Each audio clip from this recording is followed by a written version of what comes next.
Hi, I'm Jason Hennessey. As a kid, I've always been curious, and maybe with my head in the clouds. But being hopelessly distracted and curious has actually served me well and led me to do a lot of different things with my life. I've served my country in the United States Air Force, worked as a radio personality in Las Vegas, and I've started a few companies and sold a couple too.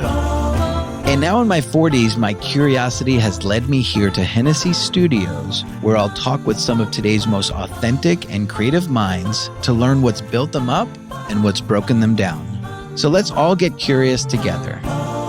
This is the Jason Hennessey Podcast. Today's an exciting day. I'm sitting down and talking to someone who I hope can call a new friend by the end of this episode, David Matthew Brown. David is a published author, a world-renowned speaker, a teacher, a counselor, a spiritualist, and a man who self-proclaims died and then was reborn. He's had a successful podcast where he interviewed some 600 people. He's a single dad and a soccer dad at that, and he was once up for one of the biggest acting roles in the history of cinema as far as fantasy genre is concerned. He's here with me today in Hennessey Studios in North Hollywood on the Television Academy campus. David, thanks so much for being here.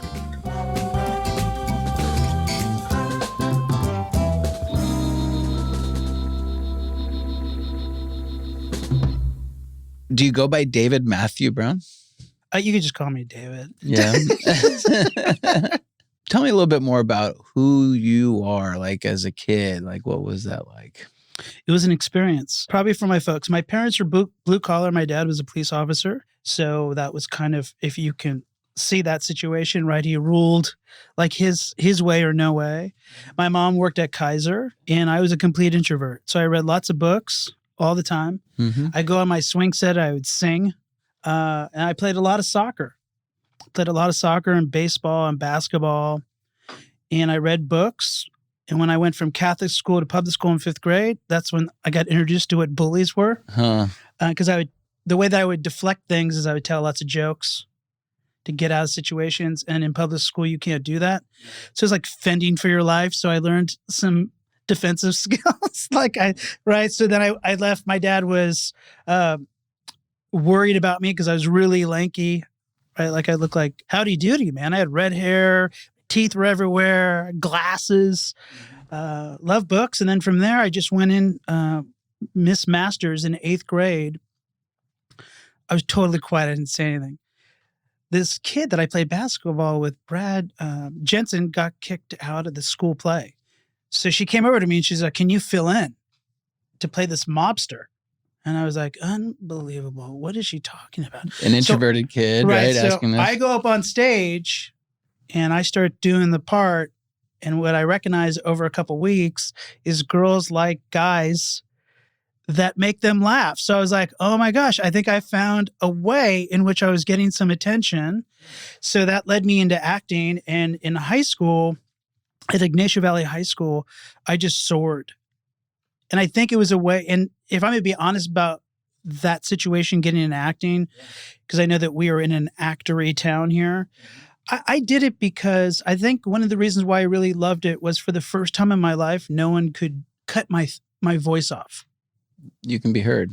Right. I could do whatever I damn well pleased on that stage, or later on as I got into television and commercials and film, I could do anything that I wanted to do, and people loved it or they didn't like it, but it didn't bother me because I was expressing myself. Then I would get off stage and I'd be quiet again. Complete introvert. But I won all kinds of awards, was in all kinds of newspapers in San Francisco as a young kid. People thought that I was going to come down here and that's what I was going to do. Mm-hmm. So yeah, in a nutshell, that's pretty much it. So when I got down to Cal State Long Beach, my first week of school, I got in the master's scene class. I booked a main stage show and a one act, and then an agent saw me. So within less than a year, I was up here auditioning, and all my teachers were like, no, you should finish school. Mm-hmm. I was like, no, this is too good. Wow. So we have a connection there. So that's the whole reason I'm out here is my son. Yep. Wow. So I've got he's 17. He just turned 17. His name's Zach. When he was a kid, 8, he would watch the show Walking Dead. Oh, wow. Right? Okay, yeah. And he'd watch other TV, and he always say, like, I want to be on TV. I want to be on TV. And we're like, yeah, sure. I want to be an astronaut, like, sure you do, right? Astronaut. And then we got a chance to go to this event. It was called the Walker Stalker Conference. And it's where you can kind of meet the cast of the show Walking Dead. And so we were living in Georgia at the time. And one of the main characters, Carl, I'm not sure if you ever watched the show, but he's from like a little area called Woodstock, Georgia. Whoa. And so we went up to him at this event, and my wife started asking him, how did you get into acting? And he's like, oh, well, go ask my mom. She's right there. And as well as I do, is the parents are kind of, leading the charge for the most part for the kids at that age. And so one thing led to another. She was so nice. She's like, well, you got to get headshots. And that was it. And that changed the whole dynamic of our world. And so from there, he got signed with the People Store in Atlanta. And so next thing you know, our paths led us here. I sold my company. Whoa. We took a leap. You only have one shot at being like a good parents, right? Yeah. And so we fully got behind my son and his dreams, and now we're just living vicariously through them. Wow. Yeah. What a crazy journey. So I say that. So it sounds like you had parents that supported you with this acting. I don't know if my parents wanted me to go to college. Okay. I did not want to go to college. They did not, I think, trust kind of the process of it until I started booking. Mm-hmm. Right when that happened, then of course everybody jumps on board. Like, oh, I saw it. I've always seen it. So from my parents, I think growing up Catholic, right? Like their mindset is a little bit different, perhaps. I didn't have anybody in my family that was creative or acting or writing or directing or producing or all that stuff. Because I'm sure just like, it was your son. Yeah. Right. I'm sure that he's going to get into all those things because that's what happened to me in high school was all of a sudden I just had this mindset like, well, I'll just produce it.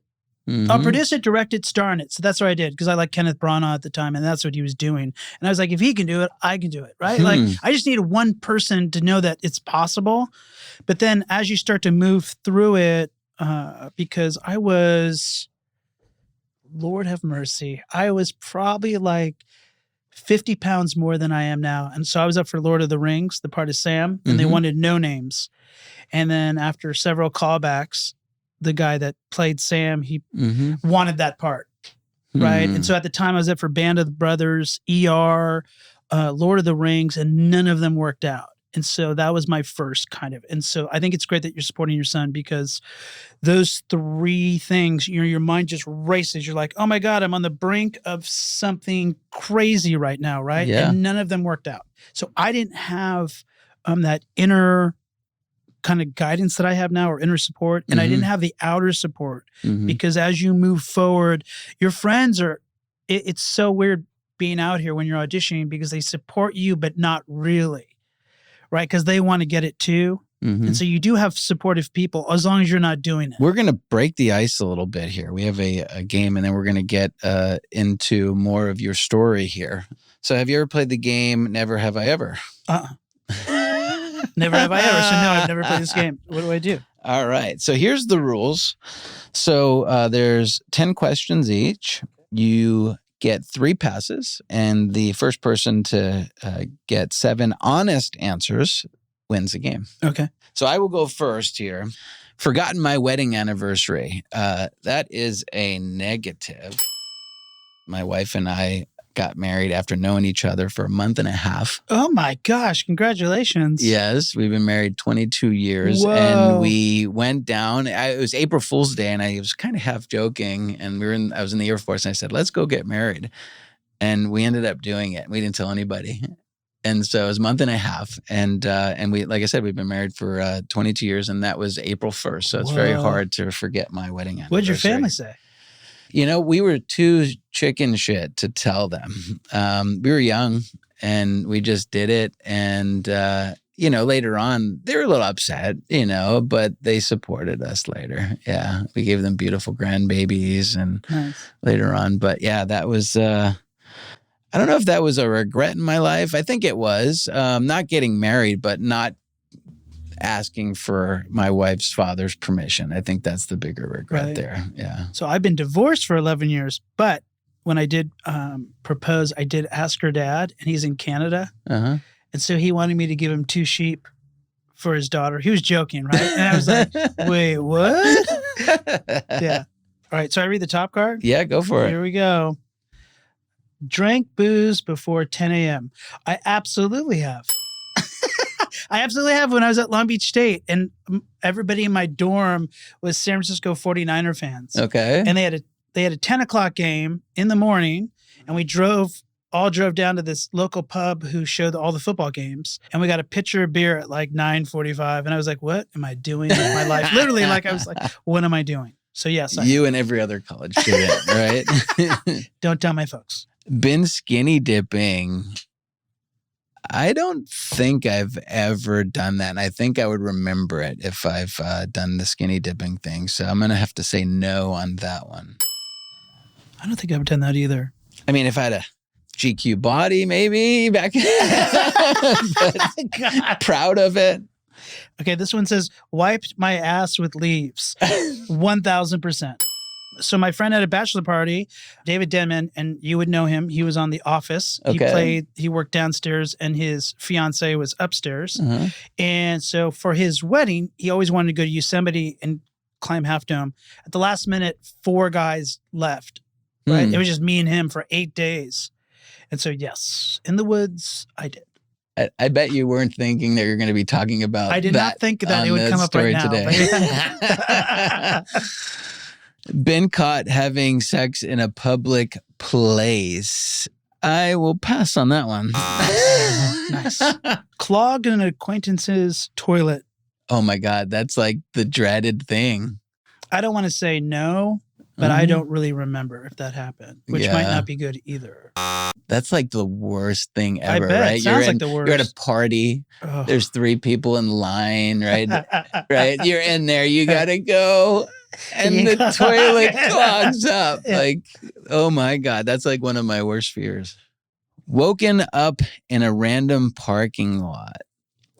So, yes, I was 17 and we would go out and buy Zimas. Do you remember Zimas? They were like a clear kind of alcohol. And so for whatever reason, you put like a Jolly Rancher in it. And when you're 17, you get drunk off of a couple of them, right? And I ended up waking up in a berry bush at a bowling alley in Amityville, New York, where I grew up.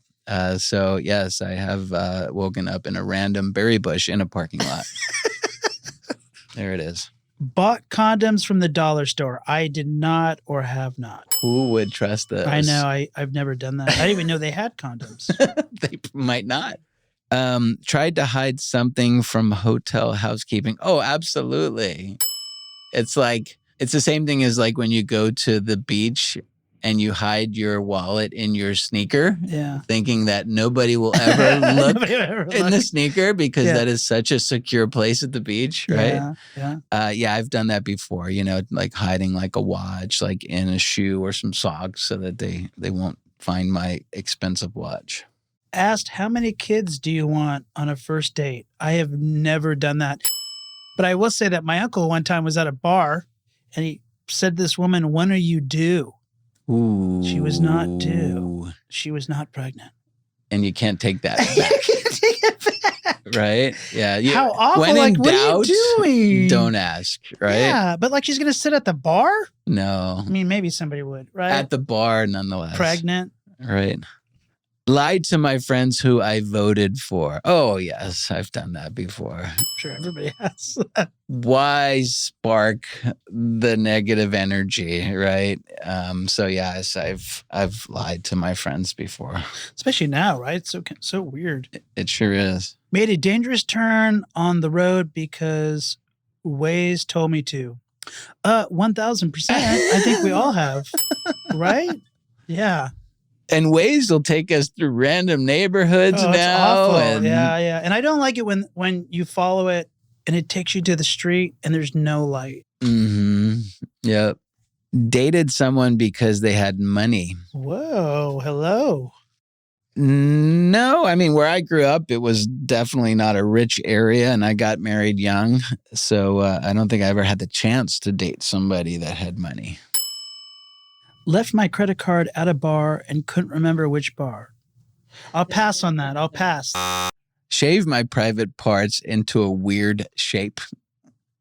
Definitely no. Have never done that before. I like the beat before it. Definitely no. Served a meal that gave people food poisoning. I'll pass. Shroomed. I did that one time, actually. Really? How was it? And I was visiting a friend in college. She was going to UConn in Connecticut. And I don't remember. I just it must not have been good. But I don't do drugs, and that was like peer pressure, and I tried it, and I think it just kind of made me a little high, like kind of like a drunk feeling, but it's so long ago that I can't even remember it. Right. But that's one of those things, right? Like I don't do drugs either, but that might be the option, right? Like if you're, or ayahuasca, like if you're up in like some African mountain. I mean, I don't know. I mean, right? Can't say no. Jumped from the roof into a pool. I have never done that, but I've seen it on commercials and it looks fun. Yeah. I've got a balcony that overlooks my pool, and my biggest fear is that my kids have a party and do that. Oh, it's here. Yeah. As a homeowner, that's the last thing you want is kids jumping from your balcony into the pool, right? Owned my own bowling ball. Absolutely. Wow. Yes. I actually, when I was young, my family would bowl. So I'd be at a bowling alley 2 nights a week because my grandma and my mom would bowl, and I would go down and play video games. And they had their own bowling ball? Oh, bowling shoes, their own locker. Whoa. Yeah. So I had my own bowling ball, and I would bowl. I was pretty good, as a 13, 14-year-old kid. So. My last card. Rocked a Speedo. Okay. So here's the story. I went to the World Cup with my daughter in Paris, France, 2 years ago to watch the women. And we were in Normandy. We were going to watch England against Norway. And it was hot. So we go to this like rec center, but the rec center has pools everywhere. Like they're lower, higher. They have a huge spa. So I walk in and, take us in. I come out to the pool area and my bathing suit goes above my knees. And I swear to God, the French guy, he goes, what did you doing? And I was like, what? And he goes, oh, you need to wear a Speedo. And I was like, what are you talking about? And he goes, rules. And he showed me the rules. And I was like, oh, I was horrified. And my daughter was standing there. She's like in her swimsuit. And so I go, I'm going to be back in a second. So they gave me the Speedo. And I came out and I looked at my daughter. I went, I swear to God, if you take a picture or you post this, I will drown you in this pool. I was like, right? I jumped immediately in the pool and never left. Came out. And there's guys with like big pot bellies with Speedos on. I'm sure it's natural in Europe. Yeah. But I'm all white. Like I'm giving people light. As everything's so like, you're like, oh my God, there's sun in here. No, it's just this man. What is he doing? You know what I mean? Like, that is an awesome story, and I hope that there are photos my daughter circulating the whatever Snapchat or wherever they are. Well, awesome. That was fun. I appreciate you playing along. So your daughter, let's talk about your daughter. So how old? My daughter's 13. Okay. And she plays club soccer at a high level. Okay. She's the team captain of her team. She plays center fullback. So like she's all in, right? So now I'm just in that lifestyle of like crazy soccer parents, and you're just traveling around, and like she wants to play on the national team. She wants to play professional. She's really good. I played till I was 19, but she's getting coached up by her coach is a college coach. Wow. Mine was Ray Walker, a construction worker who smoked. He had old hearing aids. Yeah. And he's smoking on the sides, coaching us. And I was like, I don't think this is right. But no one's saying anything, right? Like, so yeah, she's hardcore and yeah, just taller than me. Like everything's crazy. So you're a soccer dad. I am a soccer dad, but I'm not like hardcore. You don't have the van with the sticker? No. Well, we were at a tournament. This is crazy. We were at the last tournament before they took like their 3-week hiatus, and they're playing this team, and these two dads on the other team are dropping F-bombs out loud during the game. So all the parents on our team are scared. They don't want to say anything. So I had to go over there. I had to like say something. I was like, hey, these are 13-year-olds. They're not getting paid, right? And you're dropping F-bombs, right? Like, I can't even imagine getting to that point as a dad where your whole existence is dependent on if your son or daughter win a game. Yeah. Like, that's totally beyond my realm. That's such a bad example. Right. Yeah. So your daughter's 13, but you said you got divorced 12 years ago? I got divorced 11 years ago. 11 years ago. Yeah. Okay. Got it. So you've been a single dad, but you've dated on and off then? I haven't. I have a girlfriend now. We've been together for over 3 years, and she's got 3 daughters. Okay. So it's like being around 4 daughters. Got you know it. what I mean? Like, you're just like, no bathroom time for you, right? You're just like, okay, all right, here we go. What was it like being a single dad for so long though? From my end, dads don't get credit. That's how it felt. When you're just around your daughter and you're driving her every place, you're doing everything just like a mom would do, right? And then sometimes, like, I would have her for like 3 weeks, right? And then I'd be like doing everything, right? And so I just feel like sometimes dads get bad raps because of maybe some rotten apples in our society. But other than that, I love it. I mean, I love my daughter. I love being around her. I love watching her grow. I think like what I do now really helps her out. Like, I gave her team a talk before their tournament. The coach wanted me to talk to them about having a winning mindset and what that looks like and things that they can do before a game and get ready. When you have a child, as you would know, and especially an athlete, for me, it's not about winning or losing. It's about in the game, you could see her learning and growing. The journey and not the destination. Absolutely. And it really is. And so I watched this guy do like a TED Talk. He was a soccer coach. So he develops this thing. You probably heard of it. It's all you say to your child when they play a sport is, I love watching you play. That's all you say. So when she's done with practice, I just say, I love watching you play. Now, during the week, she may have questions or something may come up. But after the game, after practice, we just keep it simple. And I don't know if that just keeps encouraging her to go. Well, it's all the support, right? Sometimes it's just words of encouragement. All right. So I want to learn a little bit more about hot yoga and how that changed your life. You guys did good research. Yeah. So I want to know a little bit more about that. So when I was going through my divorce, it's a stressful situation for everybody. And so I saw this thing that said hot yoga. I think it was like $30 for the whole month. So I was like, you know what? Why don't I do 30 straight days of hot yoga? And then I'm going to blog on it to keep me accountable. So I'm going to blog every day about what this experience is like for me and what I'm learning. So I did the 30 days and I was learning a lot about myself, like my mental health, my physical health, like just, it was helping me with so much stuff. And then the lady that ran the studio was like, I think you could do 60 days. And I was like, I think you have lost your mind. So I did 60. Then I did 90 days. And I was like, well, I don't know if I'm going to be here again, so I'll go for 100. So I went for 100. And I felt like that day 1 to day 100 was my Phoenix rising. Because by the time I got to like, I think day 45 or 50, my breath was taking over. So I was no longer in my mind where I was watching people willfully trying to do the pose because they were concerned about what people thought about them. But I had done it like so consistently that my breath could care less about what you thought of me. And I realized how strong my breath was with the poses. And it just became an otherworldly experience where I was like, holy man, like this is exactly what they're trying to teach us and talk about, right? Because this is just my observation. I'm not saying this is true or false, just observation. When you go to yoga, a lot of people are angry. It's probably because it's squeezing, right? Your liver or whatever it's doing is producing. I was like, I wonder why that is. And I was like, oh, because no one has the heaven part. Everybody's concerned about the earth part. And the heaven part is the breath, because when you breathe your breath in, it cools down the entire system. Hmm. And when you breathe out, your breath is hot, so it lets out all that stuff. But if you don't have the prana cooling down that earth energy, then you're not balanced.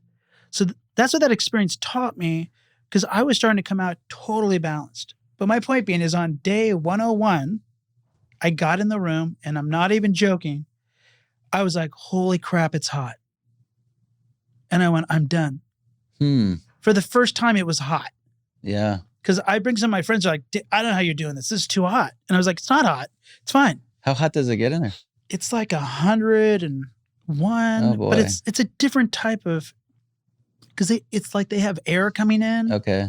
But what's great is it warms you up fast. So within like 2 minutes, you're already in it, and you're sweating, and the sweat's great and all that. Like, there's a lot of benefits to it. Yeah. I haven't done it since. Okay. So it was my healing moment to get through my divorce and rediscover who I was by getting comfortable in my body again and getting comfortable with who I am, right? Yeah, I've never done yoga ever in my life. But people that I know swear by it. And so, but then again, I don't know if I've ever meditated ever in my life either, right? And I know there's so much power in that. So that's something that in my 40s that I'm going to try to slow my brain down and start to do more brain and mind activities like that. For me, it's not so much about the meditation. I think what we're learning right now, more than anything, is that we're learning how to reset and calm down our vagus nerve and the nervous system, right? And the way that you do that is you do that with longer exhales. And that's pretty much what we need in our society now. Like, if you were to breathe in for the count of 4, and then you breathe out for the count of 8, that longer exhale tells your nervous system that you're safe. And I think when we get in the mind, right, it's all fight or flight. So even if you don't meditate and you decide to just start to test out your breathing, that alone is significant, because it changes all the rhythms and stuff. So this 90-day, 101 day, I guess, rather, hot yoga, it inspired you to write a book? So what I did was, I had written a book before called The Book of Light, The Heart Opening. And that was from meditation. Got it.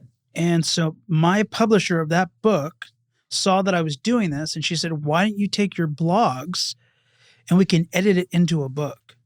So it wasn't as though I sat down and did a lot of writing. I just did a lot of going over things to see what would fit. So if you do day 1 through day 90, which one of my friends did, it is healing, because you're going along with the same journey I went with, and it's all different things I use. Like, I was just in a space of gosh, anything can be helpful. Any story could be helpful, right? Yeah. So I guess that's where I will start on my new journey. Yeah. I'll pick up your book. Absolutely. And what is it called? 90 Days of Heat. Okay. I like it. Sounds like a sex book. 90 Days of Heat with David Brown. So let's talk a little bit about, where you are now. White Lion Counseling. Tell me a little bit more about that. So it started when I was like I brought up earlier, I was a full-time actor out here in the Screen Actors Guild. That's all I did, which amazed people, because your son's going to realize this. You go to parties, people are like, what do you do? You're like, I'm an actor. They're like, okay, where do you work? Right? Like, no, I'm an actor. Okay, what have you done? So I was going through that whole experience, and I got to Century City Mall, and they used to have an outdoor courtyard. And I met my girlfriend at the time, and then she was talking to me, and I was eating this chicken Caesar salad, and I swallowed a bone. And so the bone went this way, and I thought it was a piece of meat. I don't know what I thought, but I swallowed it. It got stuck in my throat, literally lodged. And so there's an awareness that happens where normally when people are in their normal everyday experience and they're dealing with fear, it's not so clear. So that's when I knew I was in trouble, because I got so ultra present, because my air was going, my air was clogged. And she came around, she started trying to give me the Heimlich, and all I heard was, I'm not strong enough, I can't do this. And then everything went dark. And I couldn't hear anything anymore, and I was just in this, I got chills. And then I was just in this place that felt like a mother's womb. That's the only way I could describe the amount of love and peace that I felt with no body. I died probably around 10 minutes. And then when I came back, I entered my throat and my whole body filled up. And then I launched this thing out of me. And there's a crowd of people. And this grandma came running up to me and she was, literally red eyes and tears, hugged me. And then the guy that did it, this is the craziest part of the story. I thanked him. The fire department was there. They're checking out my throat. I go, hold on a second. Like, I want to talk to you or whatever. And then the fire department was done. And I looked over and he was in a dead sprint running that way. And he ran behind a building. I never saw him ever again. And at the moment, because my mind was constantly worried and anxious about acting work, right? Yeah. All I thought about was, well, it's probably my guardian angel. He's probably just like, I can't believe he just swallowed a Oh my God. I mean, I had no idea who the guy was, right? So that gets you to where we are now, which is that because of that moment, I lost all my ambition to act. I lost all ambition for money. I lost all ambition to like strive. It was scary because you have to pay your bills. Sure. But I literally had no drive anymore. So I went and I taught a class for Eckhart Tolle out here in LA, which had something like 75 people one night a week that would show up. And then I went and got my certificate. What were you teaching?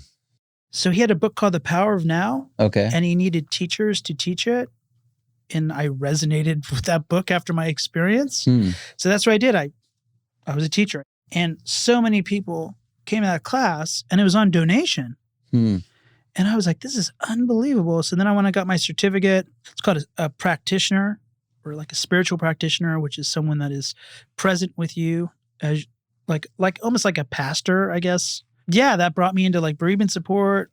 And so White Lion was a moment where I started having these dreams. And one of them was a white lion, and a white lion came to me in a dream, and it never left. So I was like, oh my God, white lion energy, like white lion counseling. This is what I do. Such a fascinating story, how that led you to where you are. I've never experienced anything like that. So it reminds me of an experience that resonated in my life. So we have some friends in Georgia, and they lost a 3-year-old. He was 10 years old. Wow. Through a tragic accident.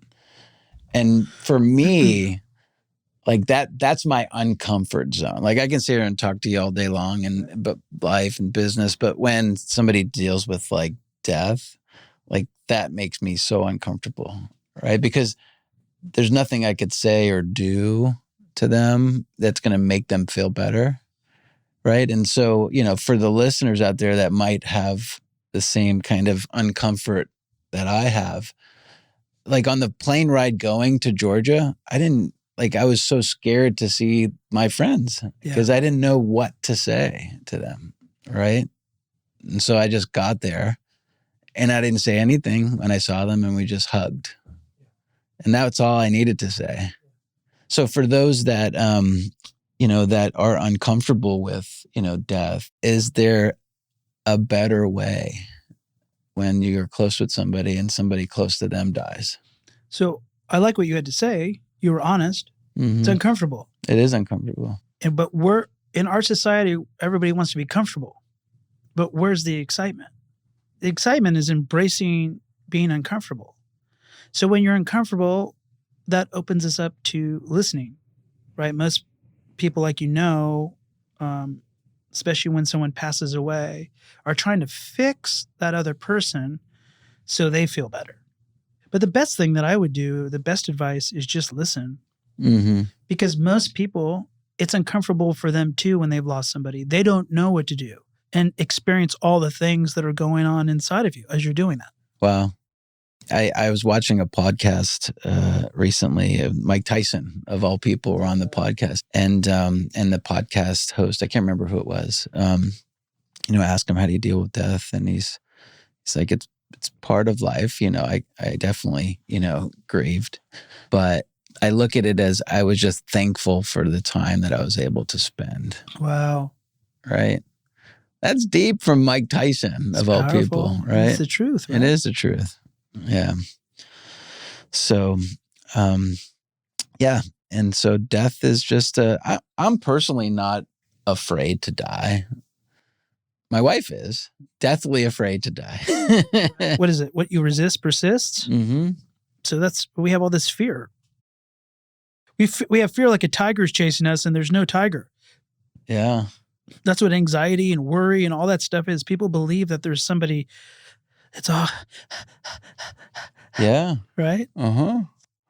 Well, you got people that are depressed, right? Yeah. Which is a real state. Absolutely. Right?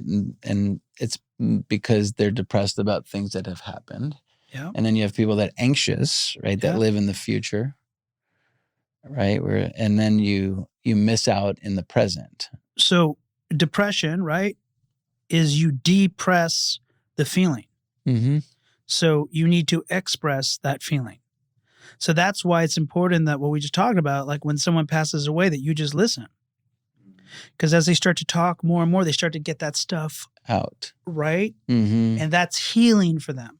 Right? Most of the time, depression's awful because everybody's experienced it in their own way, right? Like minor or major. And sometimes just listening to somebody is a benefit. So speaking of depression and you're like anxiety. I was reading your bio and this is depressing. No, actually the opposite. So there was a post, it was a sign of like a cone and it says Milky Way and it says, to whoever stole my antidepressants, I hope you're happy. All right. You had shared that. So what's your personal beliefs and thoughts about, taking drugs to help with depression and anxiety and stuff? I think if it's helpful for you, definitely do it. Mm-hmm. Right? Whether I view that as right or wrong or whatever, it doesn't matter. So let me just preface that. Sure. But I honestly believe that doing work with breath work and teaching people about breathing, that is a drug. Sure. It's a drug that is of benefit that people can use even if they are taking a drug. I just think that sometimes, like, we grip onto all these things because we don't think that we have the power to move through it, right? Like, I've seen people start off with antidepressants, and then as they start to heal, they start to slowly let go of that thing, and then they get off of it. Mm-hmm. Right. So there is that possibility. Sure. But I also feel like when it comes to drugs or anything like shopping, like over shopping, drinking, like whatever all those vices, things are, mm-hmm. right? They're fine in moderation. But when they take over your life because you don't want to look at your emotions or be with yourself, then that's a different topic. Sure. Right. Like a lot of people have a tough time being in their own body. Mm-hmm. Right? But it's people's own preference for if that's something that they want to do. I mean, some people would need it. Yeah, sometimes it's just having an open mind to do things that are new, that are uncomfortable, and breathing exercises is definitely one of those things. Or like you had brought up, right? Like yoga or whatever. Mm-hmm. There's some alternative methods that people choose that help them, and sometimes it doesn't. For me, my worst, like I don't do drugs, right? I don't take any medication. I'm probably clinically ADHD. Nice. And, You work well with my girlfriend. Right? Yeah. Sometimes my kids will, just mess with me at restaurants and put the ketchup bottle down as I go to the bathroom. And they know that the moment I get back, I'm going to be picking it up, right? Yeah, but I think about it like, for me personally, like I have the same beliefs as you. If it works for you, then that's all that matters, right? But for me, I think it would have taken away my creative side if I started to do that, right? Yep. And I think if we medicated Elon Musk, like would we have the technology that he creates, right? Steve Jobs. Would we have an iPhone if we medicated, who knows? I like what you just brought up because like I just brought up, my girlfriend has ADD, but she is her mind, like it's so beautiful. It's so intelligent and creative that she's able to do so many different things at once and they all are amazing.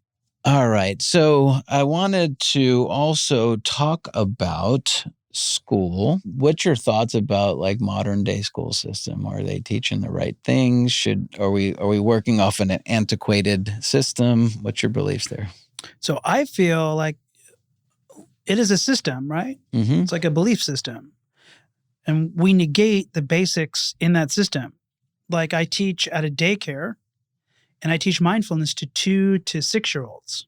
So mindfulness is the awareness of your emotions that are coming up, your breathing, your body, and an awareness of you. Okay. So am I aware of myself, right? Mm. So for example, one of them I called it an angry gorilla. So the gorilla gets upset at the playground. What do you do? Well, what we've taught them is that when you breathe in through your mouth, the breath is cool. Mm-hmm. When you breathe out, it's like fire. So when the gorilla comes, what do? Well, you breathe in and out, Mm-hmm. right? So this 2-year-old boy, Wally, stood up, and every time we bring it the angry gorilla, he stands up and he starts breathing in and out, and then the gorilla goes away. Mm. So in our school system, we don't teach kids how to manage their emotions. We don't teach them how to manage their finances, Mm-hmm. right? We don't teach them things that when they leave school, they're properly self-sufficient.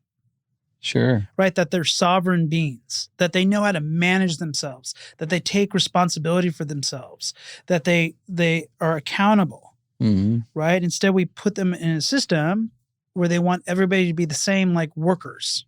Yeah. It's like they're training worker bees, right or wrong, but, follow your boss. You have an assignment, do the assignment. Mm-hmm. Don't cheat. Yeah, don't cheat. No right? teamwork. Like, be right? honest. And then if you're honest, they'll still punish you. Mm-hmm. Right. So my daughter goes to a charter school. Now, her school drives me up the wall for the mere fact that, like, everybody wins. Or be nice. So at school, they want you to be nice. How does that feel compared to being authentic? My daughter's school system is teaching all these kids to be nice and everybody wins, which is not reality. That's not life. Like, my daughter learns on the soccer field, you show up with a winning attitude, you want to win the game, otherwise why would you be there? But there's no guarantee you're going to win. So for me, when we look at life, that's the life that we have right now, that it's not fair. Like, you could put everything in, whatever, and it's not going to turn out that way. Great. So in our school system, we need to teach them, how do you manage that? I agree. Right? How do you manage failure? Because you need to fail to learn. Sure. You're not going to learn it by winning, right? So you need to make mistakes and be comfortable with making mistakes. And so that's what drives me up the wall, Mm-hmm. because anybody can memorize stuff and do a test. Anybody can. Takes me a lot of work, but right? Yeah, that's not but my that's way of learning, right? Yeah. Yeah, but that's what we do. We memorize we can do it for a test just to make the test, and then we move on to something else. It's the exact same thing, just a different test. Yeah. So there's all these little tests to keep you busy throughout the year, Mm-hmm. to get you to the next grade. Sure. So if you play that game well, then you move up to like college, and then you move up to get a PhD, right? Yeah. Mm-hmm. But none of it means that you're smart. You're right. If my daughter was to leave school, she's going to 8th grade right now. If she was to leave school and was able to, like, manage her emotions, know about finances, like how to invest and how to do different things. Sure. And, know the importance of, like, saving, or the importance of what stocks are, or 401ks. That, I feel like that would really expand the individual. Sure. And that she would know, I've got this, I can handle this. I think that's what happens, right? People graduate and they're like, I don't know. Because they have no basic needs that they're taught. So 2 things come to mind. I think school is valuable, right? Because if you don't have school, you don't know how to write, you don't know how to speak, right? You come across uneducated publicly if you don't. And my coach, so I've got an executive coach, his name is Cameron Harold. He did an amazing TED Talk about raising kids to be entrepreneurs. Wow. Right? Love it. Yeah. And so I saw that TED Talk like 10 years ago, and I'm like, when I grow a business and I can afford to hire him as my personal coach, like, he's going to be my guy, right? Because it resonated with me. And so last year we brought him on as my coach, and I've got a friendship with him, personal relationship. It's awesome, right? Yeah. Right? The power of visualization, right? I seen it. I'm like, he's going to be my coach, right? In this TED Talk, he specifically talks about an example in high school where, he was good at this, he was good at that, right? But he sucked at French, right? Because he grew up in Canada. And so what did the school system do? They're like, hey, parents, he's really not doing well in French. We need to get him tutors. Right. Right. So get the tutor. Tutor would come over, sit with him, and he still sucked at French, right? He didn't like it. It wasn't like his passion, right? But what he was really good at was public speaking, right? So why didn't the school system, and this is his words, not mine, instead of getting him tutors to teach him something that he didn't like, that he sucked at, why not take those same tutors and invest it into making him accelerate at the public speaking? Yeah. Right? Which he was way better at. And then he goes on to say, like, as a society, we condition people to success is you grow up and be a doctor and be a lawyer, right? But there's so many other roles that, people can be and be defined as successful. Absolutely. That's the way I've always looked at life too, because I knew as an early age I was going to be an entrepreneur. I was like selling blow pops out of my backpack in like 5th grade, right? Yeah, buying the juicy fruit gum from like Costco. Yeah. My mom would buy it for me for $3. And like when you add up 25 cents, I would make $5. So I'd make so I've always had that mindset, but I agree about the whole school system. On that though, like with social media, right? And I think you are passionate about this too. Like does social media give our kids, condition them to have the wrong role models? 1000%. There's nothing social about social media, right? And you don't have to do, it's like people that text you all the time and they don't want to talk. They just want to get their point out. And purposely put you to voicemail and text you back. Right? So that you can't say anything back. It's the same with social media, right? Like, I'm going to get my point out. I don't care if you like it or not. And then now you have people that are like, if you comment or you disagree, then they don't like you. Then they're going to like push you away. And you're like, yeah, but that's not reality. Like reality is we're a diverse society. You go all around the world, there's different cultures and different ways of viewing things and sitting with things. And that's how we learn about each other. Well, I appreciate you stopping down and being on the show. For those that are listening, how could they get in touch with you if they would like to? If you go to Instagram, you can go to White Lion Energy or at White Lion Energy. That's probably the best way. Yeah, all my work is done through referrals. Great. So, well, you got one new follower. Yeah, right. You're like, there it is. Here I am. Yeah. Well, thank you so much. I appreciate you coming in. Appreciate it. Thank you for having me.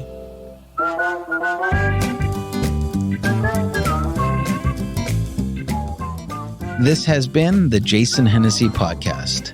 This show has been produced by Whitney Welsh, engineered and edited by Josh Fisher, and recorded at Hennessey Studios. Please be sure to rate and review us on Apple Podcasts and subscribe to the show on Apple, Spotify, or wherever you get your podcasts. Thanks for listening.